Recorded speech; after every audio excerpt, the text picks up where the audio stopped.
Everyone to our second webinar for the year, and it's CG's seminar number 260. And today we hear from arguably UK's foremost expert on higher education, Peter Scott. It's a great privilege to have Peter on the show. Peter's going to talk to us about his new book, which is called Retreat or Resolution, Tackling the Crisis of Mass Higher Education, published by Bristol University Press. It's been out for a little while, not long, and we are making available to you the chance to obtain the book at 30% discount, which is quite a lot. And Trevor is going to post the information about the discount code that you need to access the book. Peter, of course, will be talking about the themes arising in the book today. Before I introduce Peter properly, let me just take you through the webinar protocols. Remember that the webinar is being recorded and it will be posted on YouTube in a day or so. We also post the chat from the webinar, the public part of the chat. So both those are on record, and we're finding the YouTube site has been given a lot of attention. More people are seeing our webinar after the event than during the event these days. Now, when you're in the webinar, you don't need to have your microphone on or your camera on. And we're finding that if you have your microphone on, that can lead to interference in the webinar. So it's a good idea to turn it off. We advise you to use speaker view in the top right-hand corner because you can more clearly see who is speaking at any given time. An important part of our webinar is the Q&A section, which is the second half of the program. And to enter the Q&A, please post your comment or your question for Peter in the chat. We select the participants into the Q&A, and I'll send you a little message saying that you're about to be asked to speak if you've come into the chat. We use the chat as a selection point. So it's important to come into the chat early, bring your comment forward or your question forward early, because if you come in towards the end of the webinar, we probably won't have time to bring you into the conversation. We always have, I'm pleased to say, a lot more people wanting to speak than we can fit into the program. When you're about to come into the Q&A, well, as I said, I'll give you a warning. Remember to turn on your mic at that point, most important, and we'd like you to turn on your camera if you can, so we can see who's speaking. And at that point, announce who you are, give your name and your organisation or affiliation, where you're from. At this point, it's a great pleasure to introduce Peter. We've all gained an enormous amount from Peter's work on higher education and really value what he has to say. He's the still, I think, got is it emeritus officially, Peter? Professor of Higher Education Studies at UCL Institute of Education, where he formerly led the master's program in higher education management. He's currently Commissioner for Fair Access in Scotland. That's his major role, I think, in the sector. Previously, he was Vice Chancellor at Kingston University.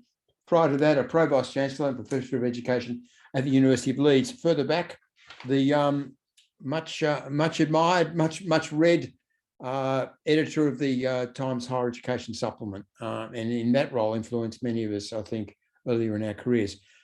Peter, it's over to you. Thank you very much, Simon. I'll just get my screen up.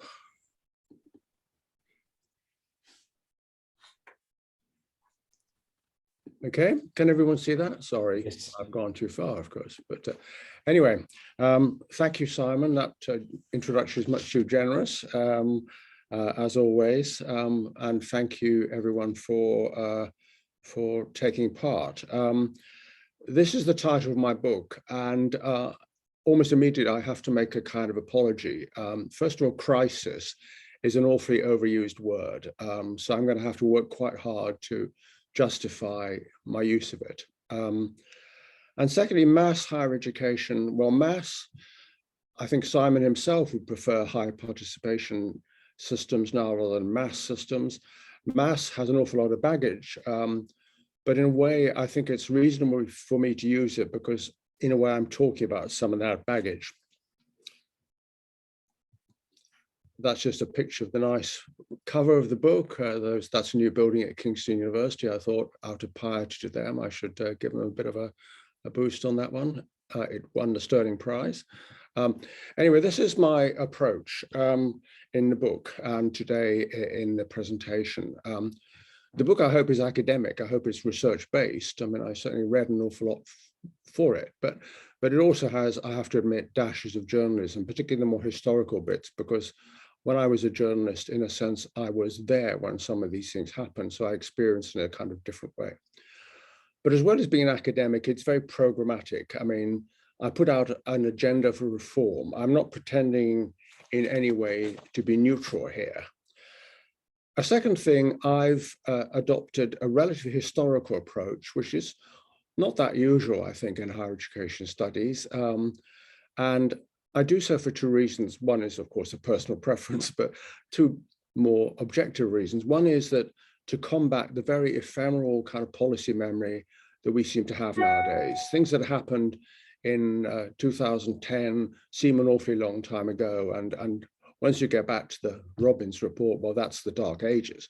But also, secondly, I think a historical approach sometimes can be quite useful in exposing the kind of underlying tacit values we don't talk about very much, but somehow are very powerful to us and shape our thinking. The third thing is I've adopted quite a contextual approach. I've tried to put the development of higher education in the perspective of the wider political economy and how society's developed over the last half century. Now, it's focused very much on the UK, but I see the UK here as a fairly typical modern society, very secular, consumerist, brand obsessed, individualized, all those things which I think affect most modern societies. There are some exceptions, and I'll come on to those at the time.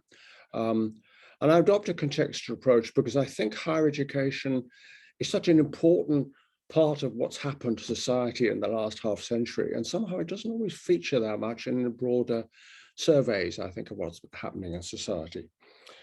And finally, I'm looking at the long haul, not the immediate history of events, partly because of my admiration for the French historian Fernand Braudel, who of course introduced those concepts, but also because I think it helps us to see the big things that are really happening and sort of get out the noise that's sometimes in the system.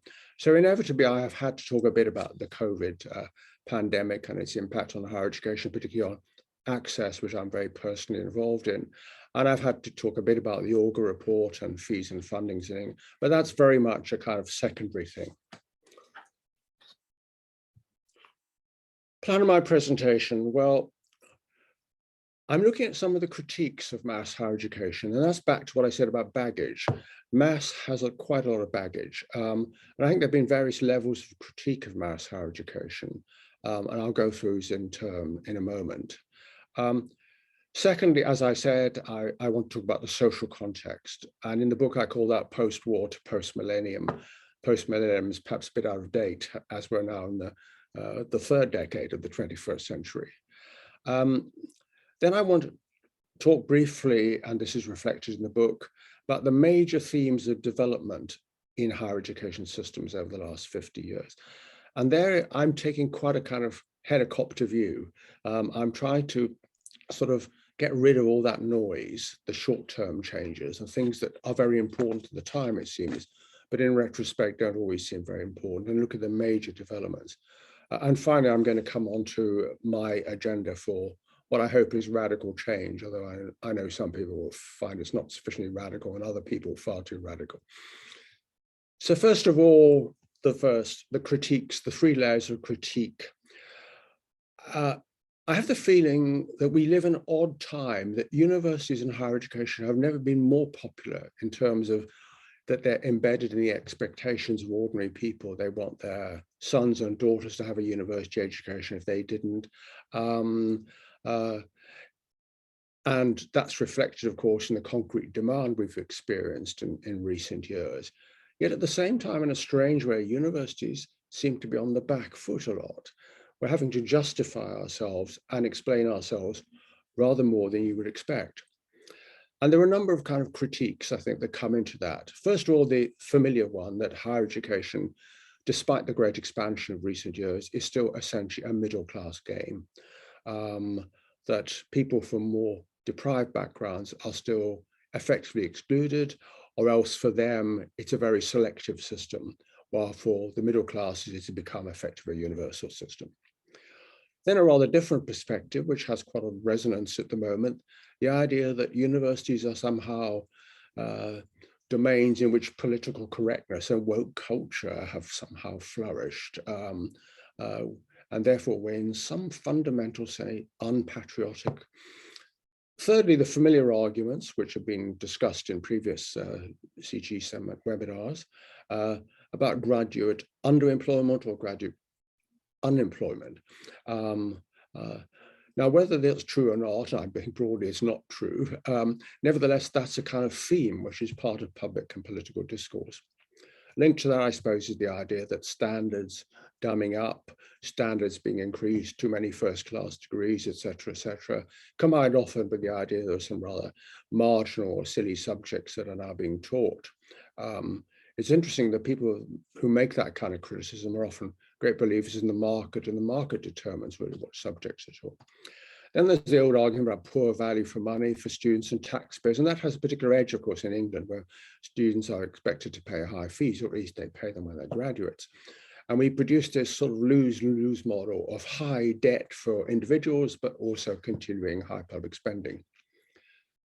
Then there's a sense, and perhaps vice chancellors are responsible for this in part, that we're rather stuffy and out of touch and unaccountable. And when we accept accountability, it's with great reluctance.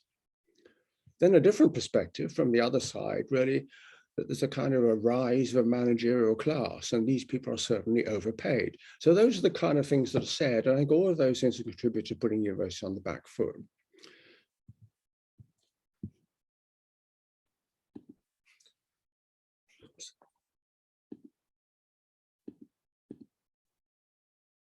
Right, sorry about this. I went too far there. Right, then there's the people, who are the people that are saying these things, and what are their perspectives? And I've labeled them enemies, skeptics, pragmatists, and idealists. Pragmatists, first of all, they tend to say, hang on a minute, mass higher education is quite a recent phenomenon, so don't get too agitated if it hasn't produced the kind of social reconstruction we may have hoped for.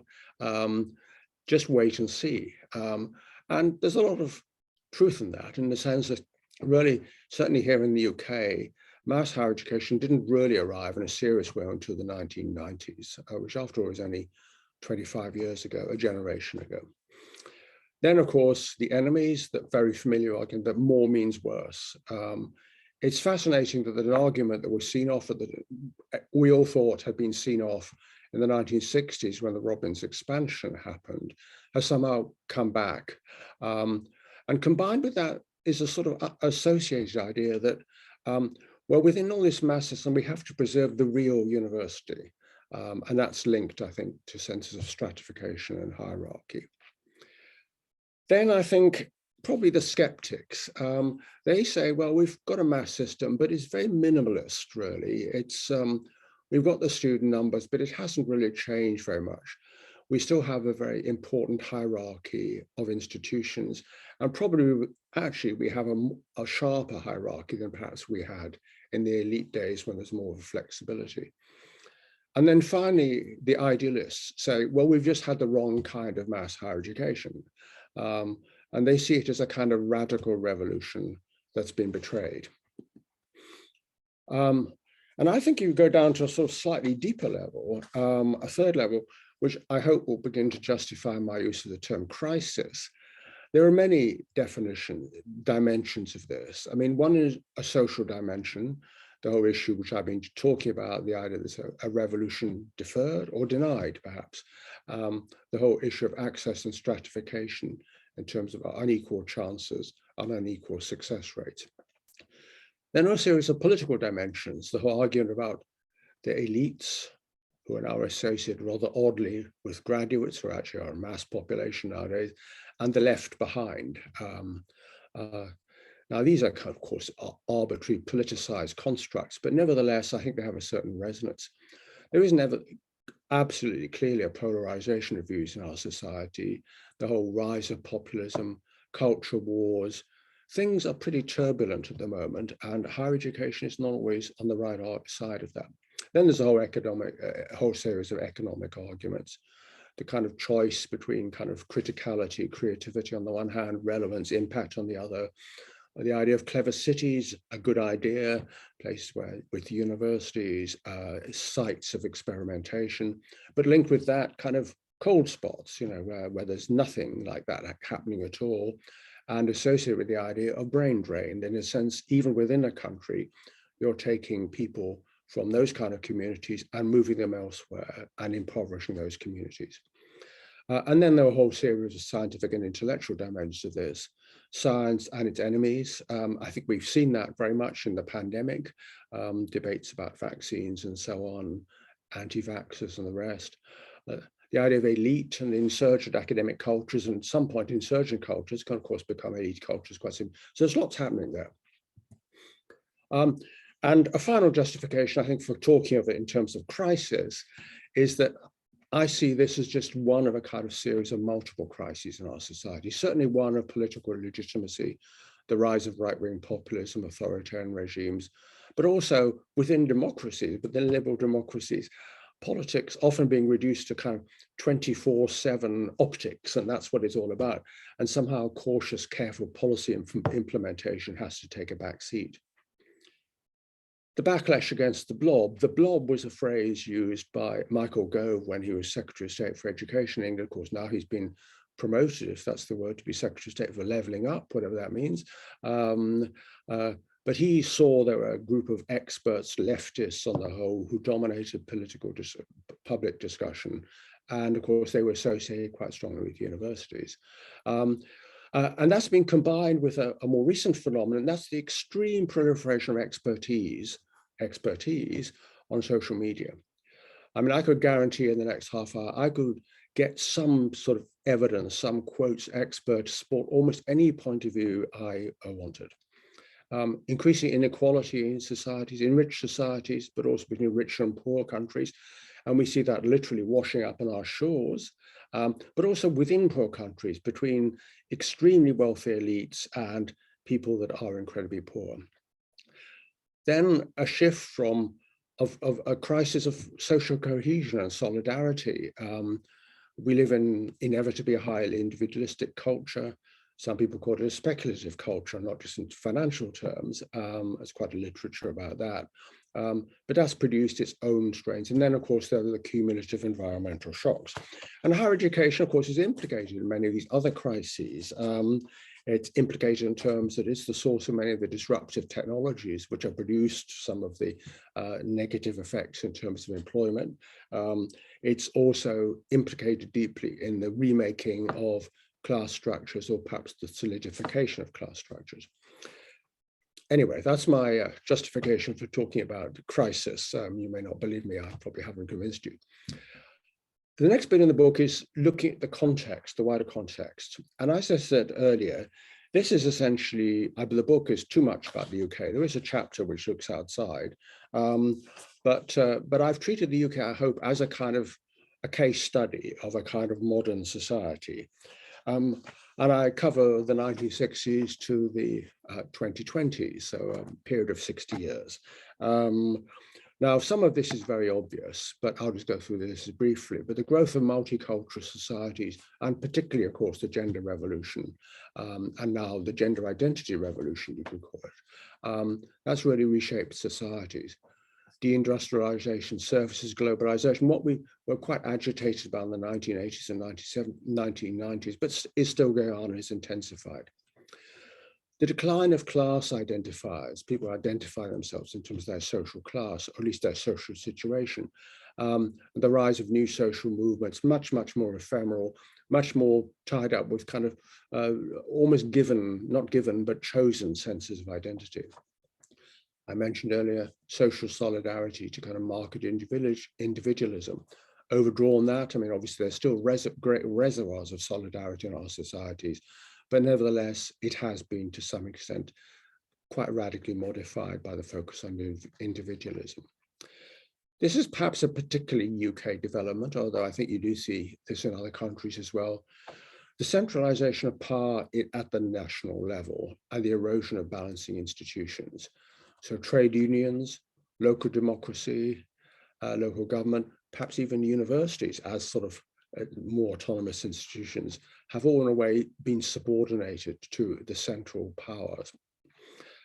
Finally, second to last, the kind of death of what I call public administration, the idea of rational, ordered, in a way rather apolitical, just administering the public realm. And now we have a very different kind of context, the rise of public management, as it's always called, and the rise of the kind of privatized and outsourced penumbra of the modern state. And finally, politics as performance as in theatre. I mean, that is how politics is perceived by many people, and that's how people relate to politics. And I mentioned earlier that we've become a kind of speculative society in finance, arts, and at the individual level. Now, turning to the major themes of development in mass higher education. And here, as I said earlier, I'm really taking a very sort of high up view of this. And inevitably, these are very broad generalizations, which many of you may want to qualify, and I personally would want to qualify. And to be fair, I do qualify in the book itself. One is that we've seen the emergence of mass systems, and I emphasize systems, in a way that we didn't really think of education or higher education in the past. And with that, there have been struggles. How do we coordinate these systems? Do we plan them? How do we actually create a real system out of this? Then I think a very strong thing is the convergence of institutional forms. I mean, usually described as isomorphism of some kind. I mean, institutions have become more alike, but at the same time, the third point, they've become more heterogeneous. So the heterogeneity in our system is not so much in terms of different missions with institutions, there's a bit of that, but much more of it is inside the university itself. So the core has expanded to such a point that maybe to talk of cores and peripheries has become unrealistic. Then if you look at all systems, the UK system particularly, but all systems, particularly the UK system probably, the institutional autonomy that was once enjoyed by institutions has been radically eroded. Now, that was probably inevitable. The demand for accelerating accountability, not just in financial terms, the good use of public funding, but also in terms of accountability to a kind of democratic state. But there are many dimensions to that. Some are to the state itself, some are to the market, although often in a rather contorted kind of way, and even closer to home within the governance of universities. The idea that university councils, which were once seen as rather nominal bodies, have now been persuaded or bullied to take a much more active role. So autonomy has been reduced and accountability has been increased, and that's at all levels. And that relates to my next point, the invasion of what I call academic privacy. I mean, of course, it was never private, but I think you kind of know what I mean. Now academic careers are managed, and academics themselves manage themselves in a very, very explicit way in relation to rankings, performance indicators, and the rest. And this is a really quite different way of conceiving the role of the academic. Then the rise of the management class. I mean, having been a member of the management class, I suppose I need to defend it. I mean, the very complexity of universities has made that inevitable, that we're going to have more professional management. But many people argue it's gone beyond that, and now we have a managerial ethos. And rather than kind of academic values driving the show, in a sense, it's become managerial values. A link to that is the final point, the erosion of any kind of normative coherence across higher education, perhaps an inevitable feature of the shift from elite to mass systems. But also, I think, a phenomenon that's taking place in the world of science and ideas. I mean, the constant fracturing, refracturing, coming together, combining in different ways of disciplines, has reduced the idea that there's somehow a common game, it's a set of common values beneath all our differences, we're somehow in the same game. That idea has been very, very much eroded. Right, I'm now going to come on to my agenda for reform, for what I call radical reform. And there are 4 headings here. First of all, expansion, from a mass to a universal to a tertiary system. And I'll explain what I mean by that in a moment. Second, fair access and social inclusion. Perhaps I'm elevating this too highly, but fair access is very much my special subject in a way. But also I think it's crucial to how universities are perceived in wider society, about whether they're part of us or part of them. Third, democratic governance. And I say democratic because we have a lot of governance, but actually, frankly, not much of it is democratic, except in the notional sense that the Secretary of State for Education or other ministers of education, other countries, they have been elected, of course, and they represent governments that have majority support. And finally, new stories about the place of higher education in modern society. So let me take each of those in turn. A tertiary education system. Well, I mean, we have, in recent years, about 5 years ago, crossed the 50% participation threshold that was set out by Tony Blair at the beginning of the century in the UK. We've done rather better in Scotland, but nevertheless. But I think we can go far, far beyond that. I mean, I think we can think of 70 or 80% participation under certain conditions, which I'll describe in a moment.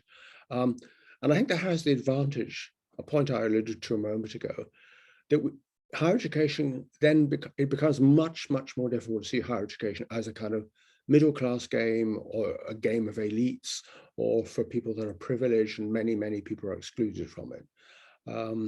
And in a sense, why not? I mean, we have universal secondary education systems, which a century ago were still considered a rather novel idea that everyone should have a secondary education.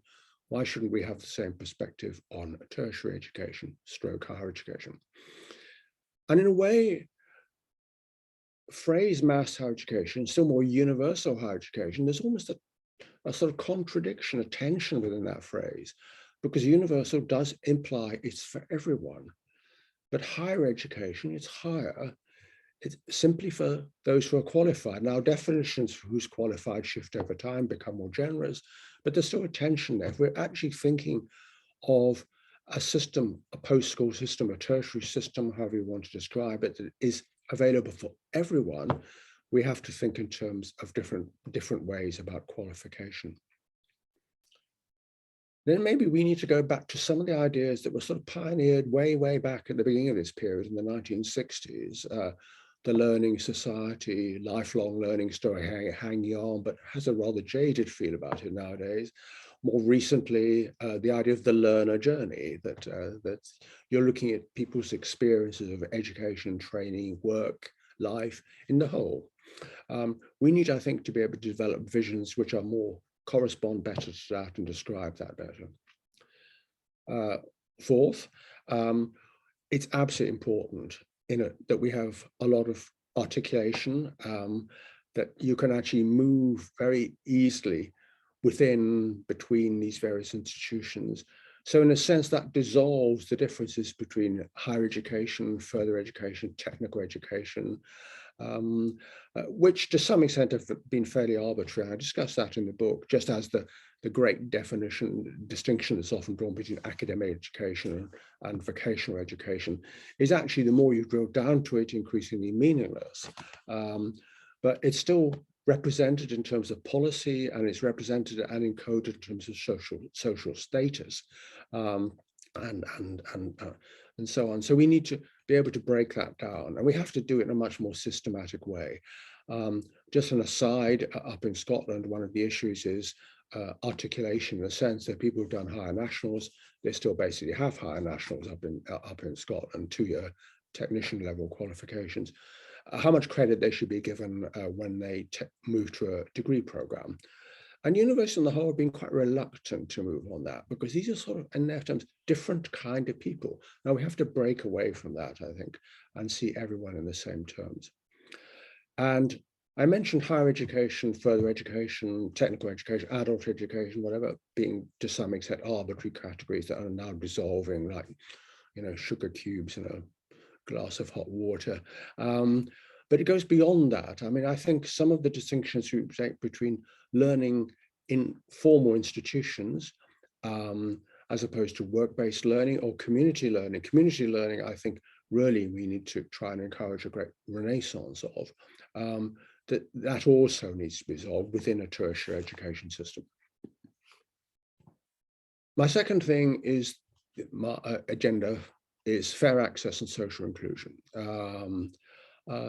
Now there's a long argument about tuition fees, good or bad, and I won't go into that now. I've always taken one side of that quite strongly, essentially because I see higher education as a public good. Of course, it's a private good as well, but that's different than so many other goods. There are most other public goods also have very strong individual or private dimensions to them. So the idea that higher education is a public good and that should be seen as something which the community funds, supports, and values. The issue linked to that is targeted support. I mean, of course, there's an issue about free tuition. It tends to be indiscriminate subsidy. Just as student loans to pay tuition fees are for indiscriminate subsidy as well. But nevertheless, we need more targeting. We need to focus on those groups that really need the need, and not just in financial terms, but also in academic and more social and kind of pastoral terms as well. Third, I don't shy away, frankly, from the idea of enforceable targets. You know, I think there's no harm in setting elite Russell Group universities a target that they have to double the percentage of their entrance from more deprived social backgrounds and so on. Maybe quotas is going a bit far, although it has been argued about in relation to people from private schools, who of course are very much overrepresented in elite universities in the UK. Maybe that should be scaled back a bit in some ways, but maybe that's going too far. But my final issue on fair access is I think we need to move away from the idea that we're talking about individuals who have deficits, and we will try our best to make good these deficits, to a situation in which we see institutions have to fashion themselves and shape themselves around the needs of people who should benefit from them. In a sense, we need to change. They don't have to change, or they have to change, but also we have to change, and we have to change a lot. Third element is reforming governance. And here we've never really made up our mind of whether steering public systems, public in some broad sense, or we're regulating markets. And it's very interesting to look at the experience of the Office for Students in England, which was designed in a sense to be a regulator. But frankly, it's ended up pretty much as a steerer. It intervenes in this system, which it seems to have some responsibility for. And ministers, of course, expected to do so. I mean, it may be ministers who are responsible for it more than the OFSS itself. Then I think in a democracy, we have to find ways of enhancing accountability, but not just to the nation state or to Whitehall, Westminster, but to regions, to cities, communities. I mean, I do find at times slightly strange that people like Andy Burnham, the mayor of Greater Manchester, has no involvement, direct involvement, formal involvement in not only higher education in that region, but also further education, or Sadiq Khan in London. It's okay for him to run tubes, buses and trains in London, but apparently he's not allowed any kind of involvement in the governance of the higher education, further education institutions in the capital. And I think moving the focus away, that would have the effect of reducing the power of an over-centralized state, and I would argue a highly over-politicized central state nowadays. Fourth, I wouldn't shy away from the idea of opening up institutional governance. I mean, we have a very limited number of elected members, staff members, student members. Why can't we expand that? What's wrong with democracy? And should meetings be regarded as closed meetings of which sanitized minutes are published months later. Why shouldn't we have open meetings? And then finally, I think we need to move away from the kind of regime of management control, which is very data and performance indicator driven at the moment, to something which is much more value driven. Now it's a very general statement and it requires a lot of work to define it.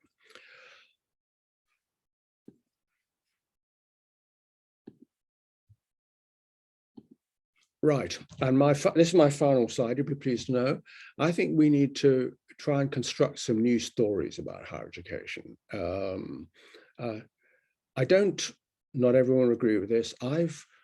Although I've been tempted to the idea of a theory of everything and trying to define the kind of essential character of higher education and the university, I'm never sure really that's going to fly. I think we need to abandon that. I think we have to accept the complexity of it. But it's still possible, I think, to construct a story which has some kind of persuasive power. One of it, I think, will be to recover, reinterpret the idea of the civic, to challenge the idea of state and market power. At the moment, we have an idea of state and market power, the dominant forces here. Now, the civic, of course, is very linked to a point further down, the idea of civil society, the open society. I mean, why are universities not central to that? In a strange way, sometimes they are. It's the fascinating example of the Central University, European University, X in Budapest, now relocated to Vienna. Of course, it is, of course, funded by George Soros and his Open Society Foundations, which I've had some involvement with in the past. So there, the link is explicit, but maybe we should be thinking more, trying to construct a story. Then I think we have to balance the instrumental narrative, which is what we come out with all the time. Value for money, employability, marvelous vaccines, and so on. We have to balance that. That's an essential part of the narrative about university, but we need to balance it with something else. And my final point is, I think we have to try and find ways of describing what's happened to higher education and what we would like to happen with our values as in democracy, with democratic values, and particularly its role in open societies. Well, I'll stop at that point and see if anyone wants to say anything to contradict me. I'm sure they do. Thank you anyway. Thank you. Well, thanks, Peter. There's a lot of activity in the chat, so we're going to have a good discussion. I'm going to ask one question. I was going to ask you about stratification, but I think a number of people in the chat are already onto that dimension. But let me ask you about your last point about democracy. And it seems to me this is a really important issue. And we should be thinking, I think, about the relationship between government and universities. We have this presumption that it's sort of quite fixed in our minds that universities are sort of independent causal actors. And if government rejigs policy the right way and gives the right instructions to them, perhaps universities will reform themselves or improve themselves and can be expected to have a direct effect in improving the economy, improving society, improving equity, improving inclusion, and so on.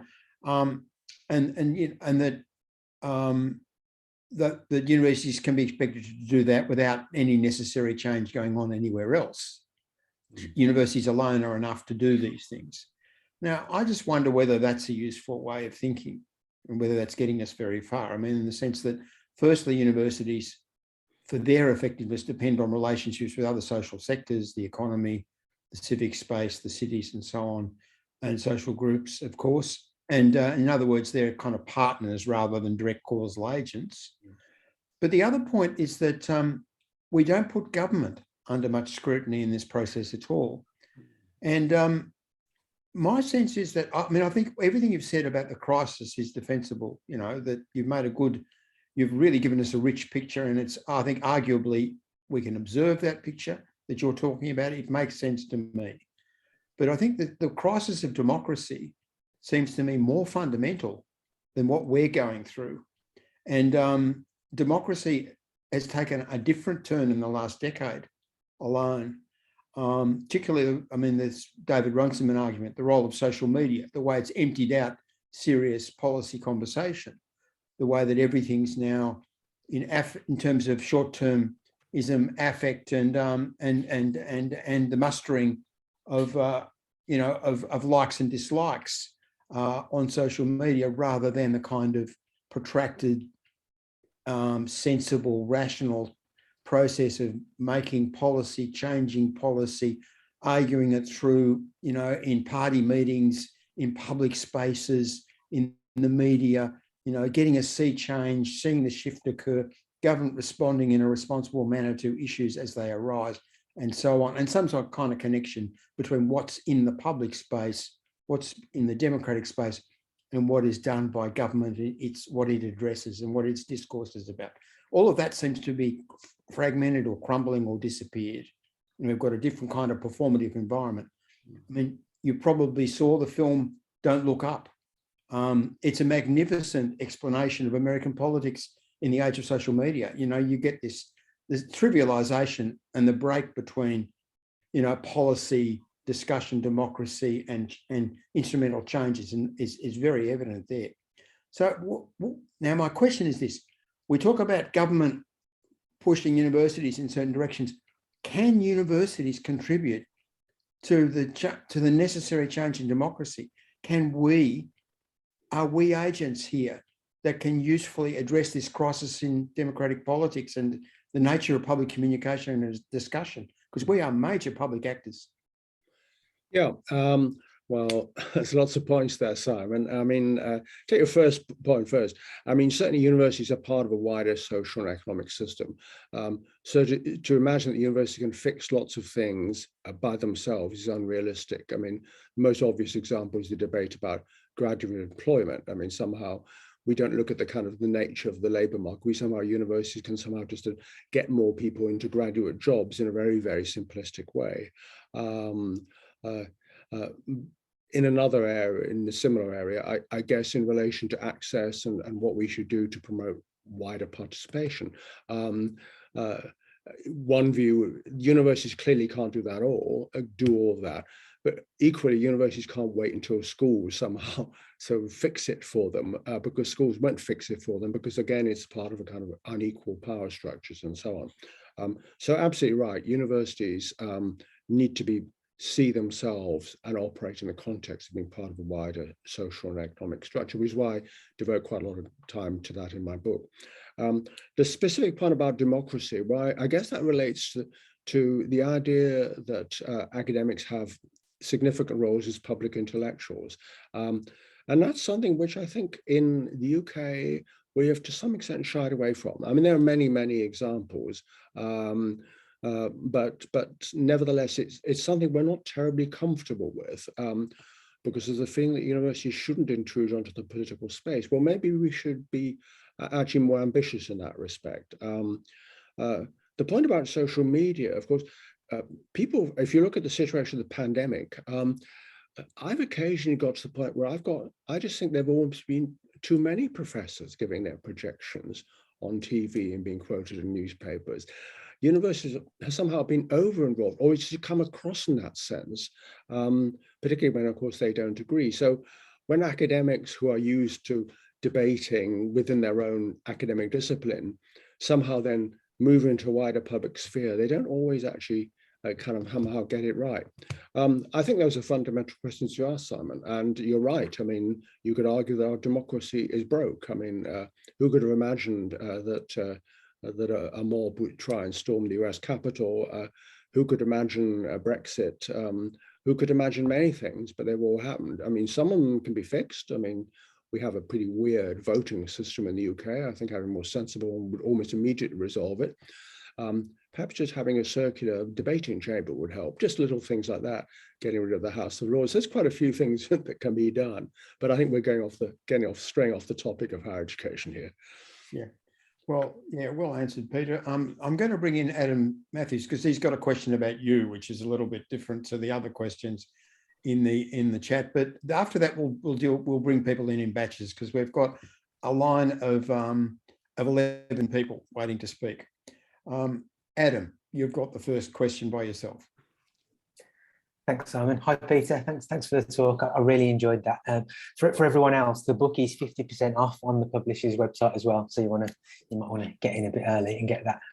30% off 50% would be quite cheap, wouldn't it? That doesn't work, unfortunately. I tried it. You just get the 50%.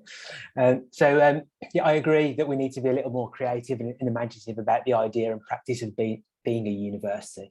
But my question was a little bit more about you, but also your point about public intellectuals. So your career as a journalist and an academic, and as you said, in the managerial class. Have you seen that as a help or a hindrance in terms of certainly your academic writing?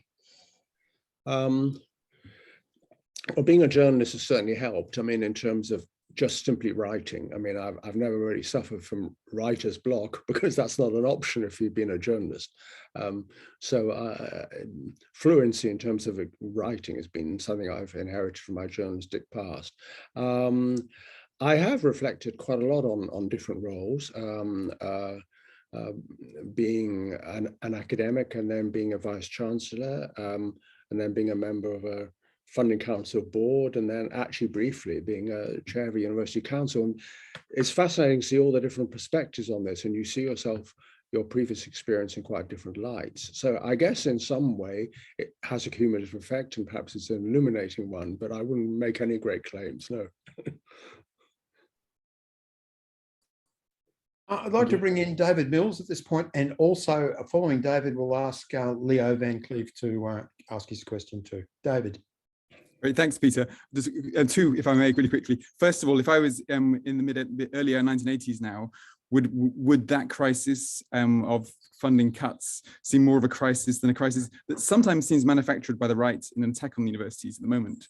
So, are we giving into the right by admitting there's a crisis now? And then more importantly, perhaps, as you build a universal system, as we've seen, you create growing educational divides. Education becomes the stratifying inequality generator.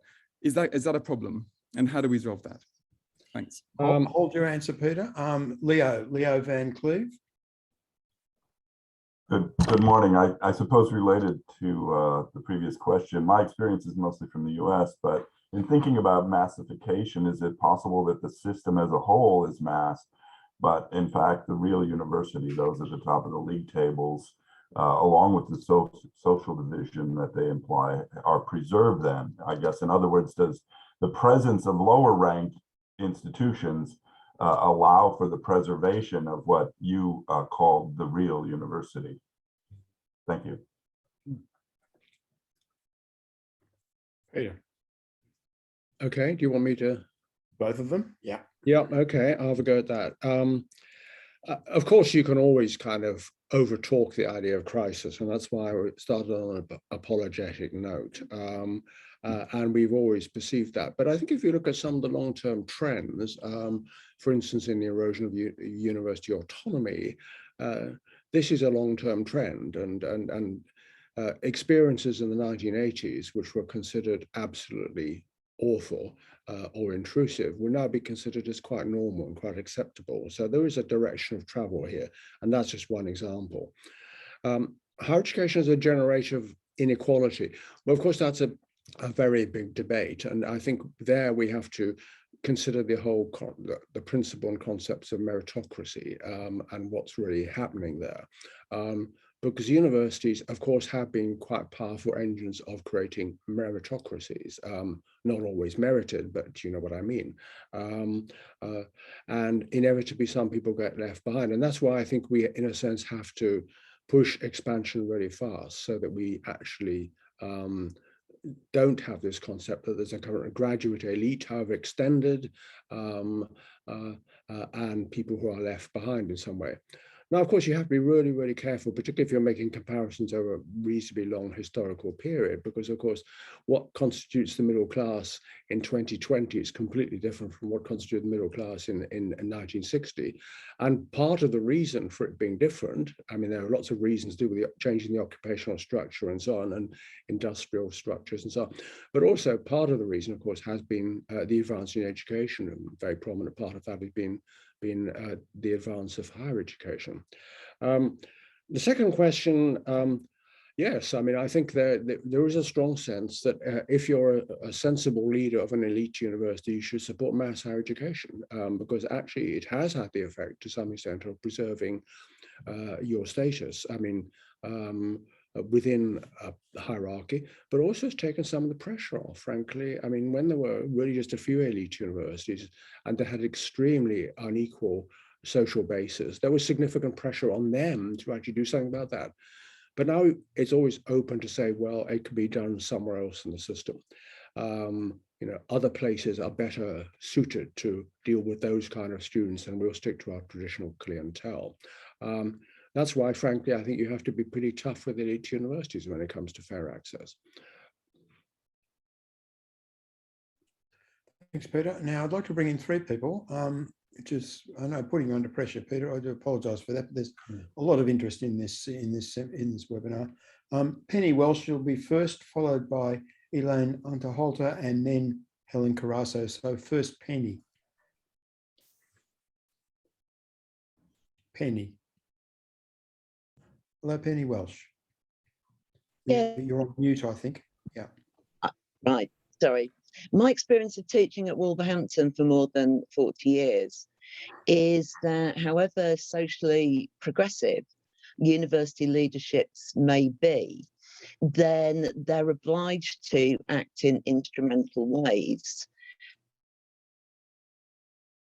And the access, massification, widening participation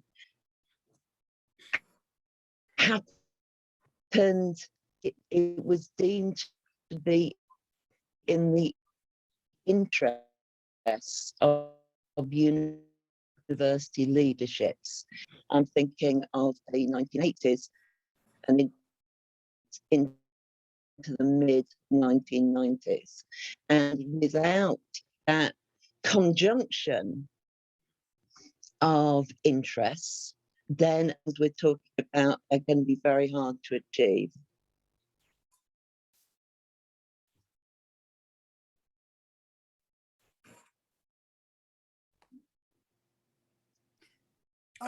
We've lost a bit of that, I think, Penny. Oh, I'm sorry about that. It's just that, yeah, connection's problematic, at least for me. I don't know whether others are finding that. I'm not quite sure whether there's enough there, Peter, for you that you've got picked up for the question. I can have a go. I can have a go, yeah. Okay, hold on. Let's bring in Elaine. Thanks, Simon, and thanks, Peter. That was really interesting. I might not have been following closely enough, and I think I picked up some of the connections you've been making in your responses to questions, but I wondered if you could kind of give a high-level overview of how you see your longue durée, your post-war to post-millennium, all these social and economic and political features, how you see those connecting with the kinds of features of mass higher education and the crisis. You know, is it causal? Is it just loosely clustered in connection? Is it correlated? Is it contested in some kind of way? Yeah, if you could distill it a bit more for us, that would be very interesting. Thanks, Elaine. One more, Helen. Are you there, Helen? Hello, I hope you can hear me. So thank you, Peter. You talked a lot about different accountabilities, particularly early on, but there wasn't very much about students that I picked up. And I wondered how you see the changing role of students and the university's accountability to them in the maths system. As part of the accountability, you talked in particular about acceptance of the use of league tables and KPIs, I mean, albeit I'm sure grudgingly, but we know that they're not entirely meaningful. So what might be more meaningful measures if we could actually make them that would be helpful for students in the wider community? Okay. 3 different questions there. Okay, well, they're all quite big questions, so I'm not sure I can deal with them very satisfactorily, not in a short time anyway.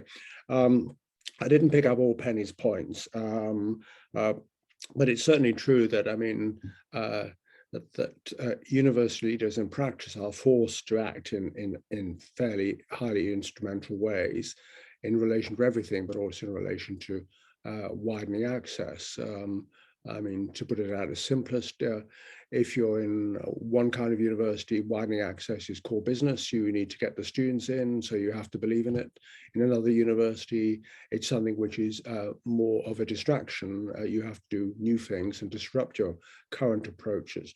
Now, I'm not sure what you can do about that. When I was a vice chancellor, of course, I mean, in a sense, it was my responsibility to do the best for my university, to maximize its income, to keep people in jobs, and to keep the university flourishing and so on. And obviously, I wouldn't have been very popular if I hadn't done that. So obviously, I had to talk that language.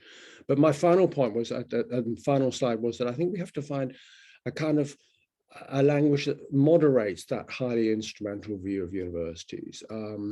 An anecdote from my days in Leeds, at that point, the city council organised a thing called a town gown dinner.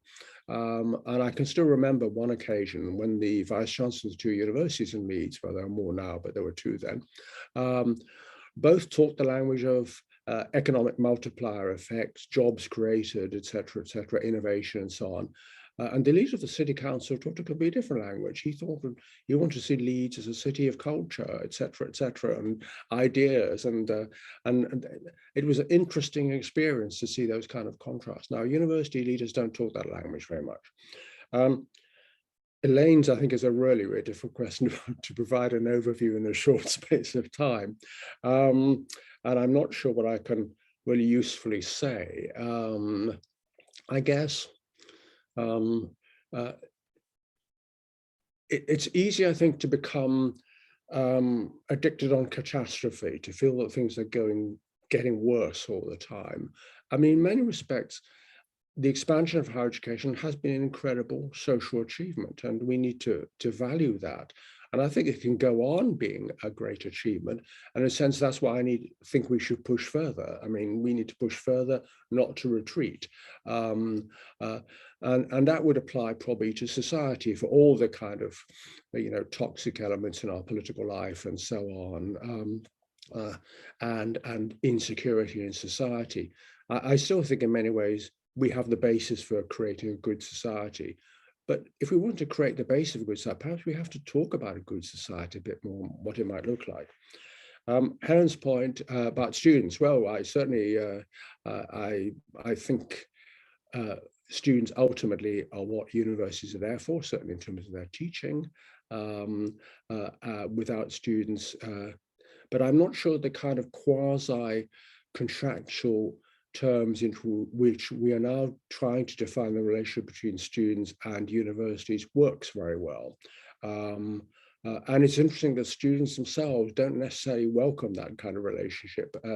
They want something rather different. Now, students at the beginning of the period I cover, I mean, they had a quite different perspective, and that was much more orientated around political activism of various kinds.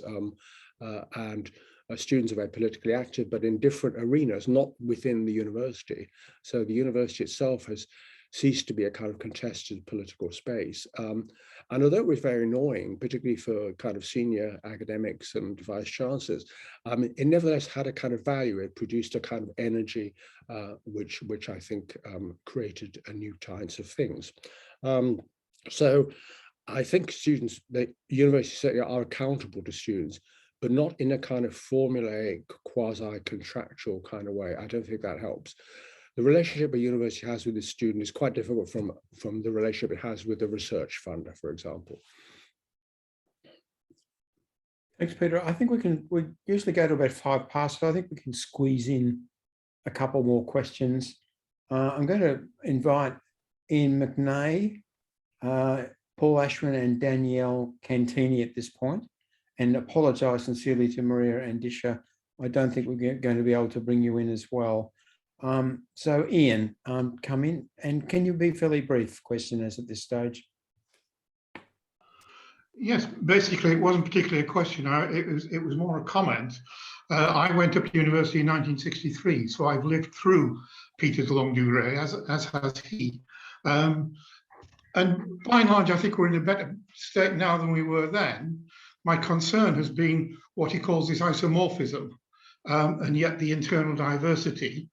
And that, I think, goes back, I regret, to the decision for polytechnics to be able to call themselves, be designated as universities.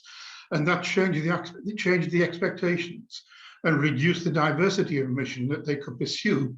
As a contrast, Crosland set them up to balance what he saw as the defects in the elitist university system. And they lost that somehow by trying to imitate, because the league tables were set up saying, oh, well, Oxbridge are the best universities, therefore we'll set up a league table which sets their criteria to drive the rest of the system. Thank you. Thanks, Ian. I see Peter nodded. Can I say I agree with his analysis? No, I didn't completely We've got agree two with more you. people. I'll squeeze in two more people at this point. Paul Ashwin. Thanks, Simon, and thanks, Peter, for the excellent presentation and the really important book. You know, I'd be interested in your comment on the tension between developing a tertiary education system that people can access throughout a lifetime and the important programmatic nature of the education offered by higher education, the idea that you study over a number of years and engage deeply in that being important to the transformation. And when you shift towards a tertiary system, that kind of being related to questions around micro-credentials and the like that can lose that programmatic nature. And how do we approach that in a way that doesn't end up with the elite being offered programmatic HE and the other people being offered micro-credentials? Thank you. Yes, indeed. Danielle Cantini. Hi, thanks for having me. Thanks for the talk. A bit of an extravagant question, perhaps, to close off. But if you, on your last point on the civic role of higher education, and if you could elaborate a bit on offshore campuses and international cooperation with non-democratic countries and what you see as being the basic conditions for such operations, not to be just purely utilitaristic, but also to serve this purpose. Thank you. Thanks, Danielle. Peter. Okay, well, just briefly on the polytechnics point, I mean, that's a long debate. If you look at it as a historian, the reason that Crosland created polytechnics was he didn't want all higher education institutions to be autonomous institutions under the University Grants Committee. He thought they should be a public sector. And that was much more dominant motive rather than the idea of there being a different academic and different vocational idea of higher education. That was a kind of retrofit point. The polytechnics have become, in most respects, by the late 1980s, universities in everything but name. So I think that was probably an inevitable change. There may have been a loss of radicalism. I mean, I'm not sure the University of East London today is quite like the North East London Polytechnic and the kind of radical ideas that were around at that time. But that's not because of those two institutions, it's because times have changed in a way. But that's a big debate. Paul's is a kind of excellent question because there's a real tension there that you could create a kind of much broader tertiary system. But if in practice, the elite were the people who had privileged access to what he calls programmatic higher education, where you, over a number of years, you study and develop your skills and knowledge in relation to a body of knowledge. And that was limited to a certain groups of people, and everyone else did with MOOCs and micro-credentials or whatever else was available. I think there's no obvious answer to that. I think the answer is you have to kind of make the boundaries between these things as porous as possible, rather than setting up kind of substantial barriers. I think there are ways in which you can, the Open University has demonstrated over the years, where you can actually combine to some extent a kind of a programmatic approach to higher education, progressive ideas in that sense, in terms of the development of knowledge and skill, but with different, much more flexible forms of access to it. So I think that's not impossible. Danielle's point, well, absolutely right. I mean, I think, there is a tension. If universities in the West, broadly speaking, relate themselves very strongly to a democratic project, yeah, that does create major problems if you've got an offshore campus in the Gulf or a branch campus in China. I mean, and let's be honest about that. But let's at least talk about it rather than actually somehow pretending this is not an issue at all, which is sort of what I feel sometimes happens at the moment. I want to thank you very much, Peter. I mean, I think you've stimulated an enormous amount of thinking, and it shows the value of the historical imagination, you know, the way that it provides this broad space in which people can start to reflect on many things and bring them into conjunction with each other and start to do what Elaine did, talk about causality and you know, contrast the long and short term and so on. So you've equipped us to think better about our circumstances. So in the book and in today's webinar, which will repay repeated viewing, I think. So thank you very, very much. We look forward to having you on again on many issues. And let me invite everyone to the webinar on Tuesday, which has already had a lot of registrations. Institutional logics analysis in higher education research, a more specialised higher education studies type topic, but seems to be a lot of interest, as I said. Yujio Kai from Tampere University in Finland and Nicola Mountford from the School of Business at Maynooth in Ireland. So we look forward to seeing everyone next Tuesday. Once again, thank you, Peter. Buy Peter's book at whatever discount you can secure, and read it, respond to it, and talk about it yourself in the webinar in future. Bye for now. Bye. Thank you.